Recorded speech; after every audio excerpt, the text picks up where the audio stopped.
میری امید ہے کہ آپ کی فیملیز، آپ کے بچے، آپ کے عزیز و اقارب، آپ کے جاننے والے تمام لوگ خیر و عافیت سے ہوں گے۔ بہت دفعہ ڈرائیونگ کرتے ہوئے ہم ایک چیز کا احساس نہیں کرتے، وہ ہوتی ہے رفتار۔ کبھی عمر چھوٹی ہوتی ہے، مجھے یاد ہے کہ جب ہم چھوٹے ہوا کرتے تھے تو ہم بھی بڑا اسپیڈ میں بائکس یا گاڑی چلانے کی کوشش کرتے تھے، چھپ کے گاڑی سٹارٹ کر لیا آپ نے۔ لڑکوں کے تو یہی شوق ہوتے ہیں۔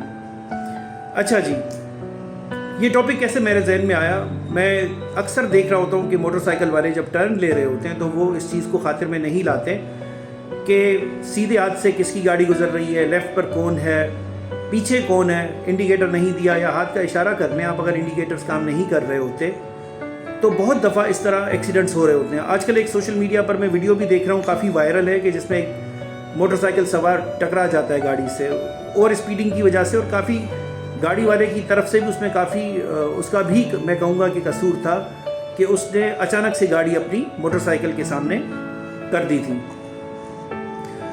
مجھے یاد ہے بچپن کی ہی ایک بات کہ گڈانی موڑ کے قریب کہیں لکھا ہوتا تھا، اس وقت تھوڑا بہت پڑھنا آ گیا تھا کہ رفتار کم زندگی زیادہ۔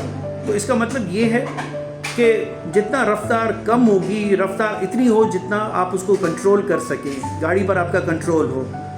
اس کے علاوہ بہت دفعہ ایسا ہوتا ہے کہ ٹائر پھٹ گیا، ٹائر روڈ ٹوٹ گئی، وہ تو چیزیں آپ کے ہاتھ میں نہیں ہوتی، آپ کو کوئی آئیڈیا بھی نہیں ہوتا، لیکن جتنا انسان خود سے کر سکے، اپنی گاڑی پر اس کی گرپ ہونی چاہیے، اس پر اس کا کنٹرول ہونا چاہیے۔ اسی طریقے سے بہت سارے بچے موٹر بائکس بگا رہے ہوتے ہیں، ان کی ایکسس چابیوں تک ہوتی ہے۔ مجھے یاد ہے کہ ہمارے بچپن میں ماموں کے پاس 125 ہوا کرتا تھا اور ہم اس کو کافی تیز چلاتے تھے، لیکن اب اس چیز پر مجھے ریگریٹ ہو رہا ہے۔ اور میں یہی پیغام نوجوانوں کو بھی دینا چاہوں گا، ینگ بچوں کو، کہ اوور اسپیڈنگ سے ہم کانسیکوینسز کا، نتائج کا نہیں سوچ رہے ہوتے، اور وہ ہمارے لیے ڈیفیکلٹی کریٹ کر لیتی ہیں، ہماری فیملیز کے لیے ڈیفیکلٹیز کریٹ کر دیتی ہیں۔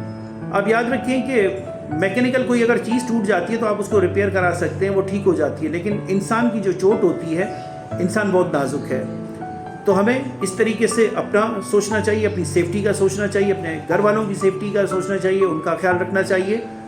ہم دو باتیں جو میں نے ایکسپیرینس کی ہیں کہ ڈرائیونگ کے ٹائم پر احتیاط کرنی چاہیے اور محتاط رہنا چاہیے، خود کو بھی بچانا ہے اور دوسرے کو بھی بچانا ہے۔ ایک دفعہ ٹکر لگ گئی، میں کہوں کہ بھئی تمہارا قصور ہے، وہ کہے تمہارا قصور ہے، کیونکہ جو ہو چکا ہوتا ہے اس کو پھر آپ ریورس نہیں کر سکتے۔ اس کے ساتھ ہی اپنا بہت سارا خیال رکھیے گا۔ آپ سے پھر کسی اور موضوع پر بات ہوتی ہے۔